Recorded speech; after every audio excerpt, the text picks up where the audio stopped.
അവയിലൊക്കെ ഉണ്ടാകുമ്പോൾ ആ ഒരു പെർഫെക്റ്റ് ടേസ്റ്റ് ഒന്നും കിട്ടുന്നില്ലാത്തവർ ഉറപ്പായിട്ട് ഈ വീഡിയോ കണ്ടു കേട്ടോ. ഇത് വീട്ടിലൊരു ഫാമിലി ഫംഗ്ഷന് സദ്യ ഉണ്ടാക്കാൻ വന്ന ആളിൽ നിന്നാണ് കേട്ടോ ഈ ഒരു റെസിപ്പി എനിക്ക് കിട്ടിയത്. എങ്ങനെയാണ് ഉണ്ടാക്കുന്നതെന്ന് കാണിച്ചു തരാം. അതിന് വേണ്ടിയിട്ട് ഒരു പാത്രത്തിലേക്കില്ലേ അരിഞ്ഞു വെച്ചിരിക്കുന്ന വെജിറ്റബിൾസ് എല്ലാം ചേർത്ത് കൊടുക്കുക. ആവശ്യത്തിനുള്ള ഉപ്പും പിന്നെ മഞ്ഞൾപ്പൊടിയും പിന്നെ കുറച്ച് എണ്ണയും കൂടെ, വെളിച്ചെണ്ണയാണ് കേട്ടോ ചേർക്കേണ്ടത്.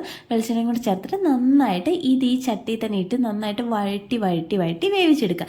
ചെറിയ തീയിലിട്ട് ഇങ്ങനെ നന്നായി വഴറ്റിയാൽ മതി കേട്ടോ. അപ്പോൾ നന്നായിട്ട് വെന്ത് കിട്ടും. എല്ലാ വെജിറ്റബിൾസും വെന്ത് കഴിയുമ്പോഴേക്കും നമുക്കൊരു മിക്സിയുടെ ജാറിലേക്ക് തേങ്ങ ചേർത്ത് കൊടുക്കാം.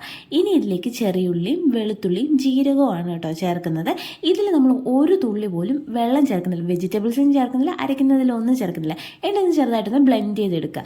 എന്നിട്ട് ഇത് ഈ വന്ന വെജിറ്റബിൾസിലേക്ക് ചേർത്ത് കൊടുക്കാം. ചേർത്ത് കൊടുത്തിട്ട് ആദ്യം നമ്മൾ മിക്സ് ചെയ്യുന്നതിൽ ഇത് ഇതേപോലെ തന്നെ അടച്ച് വെക്കാം കേട്ടോ. അടച്ച് വെച്ച് കഴിയുമ്പോൾ ആ ആവിയിൽ നിന്ന് ആ ഒരു തേങ്ങയൊക്കെ നന്നായി വെന്ത് കിട്ടും. വെന്ത് വന്ന് കഴിയുമ്പോഴേക്കും ഇത് നന്നായിട്ട് ഒന്ന് മിക്സ് ചെയ്ത് കൊടുക്കുക. നന്നായിട്ടൊന്ന് മിക്സ് ചെയ്ത് കഴിയുമ്പോഴേക്കും ഇതിലേക്ക് നമ്മൾ ഇനി പുളിക്ക് വേണ്ടിയിട്ട് നമ്മൾ തൈരാണ് കേട്ടോ ചേർക്കുന്നത്. ഇതിൽ പച്ചമാങ്ങ വേണമെങ്കിൽ ചേർക്കാം, പക്ഷേ ആ ഒരു സ്ട്രക്ചറൊക്കെ കറക്റ്റ് ആവണമെങ്കിൽ ഇതിൽ തൈര് ചേർക്കുന്നത് നല്ലതെന്നാണ് കേട്ടോ അവർ പറഞ്ഞത്.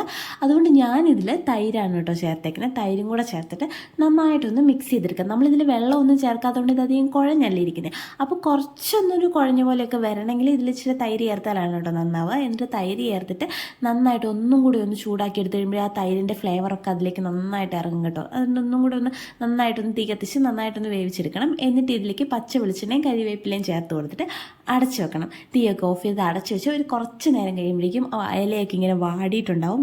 ആ നേരത്ത് നമുക്ക് ഇതേപോലെ എടുത്തിട്ട് ടേസ്റ്റ് ചെയ്യാം കേട്ടോ. അടിപൊളി ടേസ്റ്റാണ്. സദ്യയിലൊക്കെ ഇടുന്ന അതേ ടേസ്റ്റാണ്. ട്രൈ ചെയ്ത് നോക്കിയിട്ട് അഭിപ്രായം പറയണേ.